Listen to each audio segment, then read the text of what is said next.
how to turn off liquid glass effect on iPhone. Hey everyone, welcome back to the channel. If you are new here, don't forget to hit the subscribe button and turn on the notification bell to not miss any updates.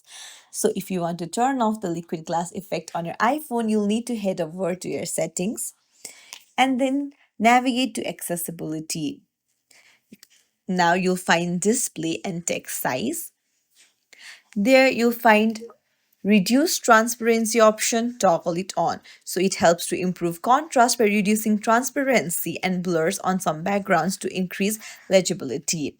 And then you'll also find increased contrast, tap on it as well.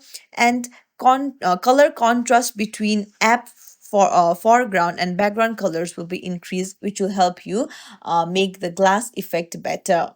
And that's it. If you found this tutorial helpful, don't forget to like and subscribe to our channel. Thank you for watching.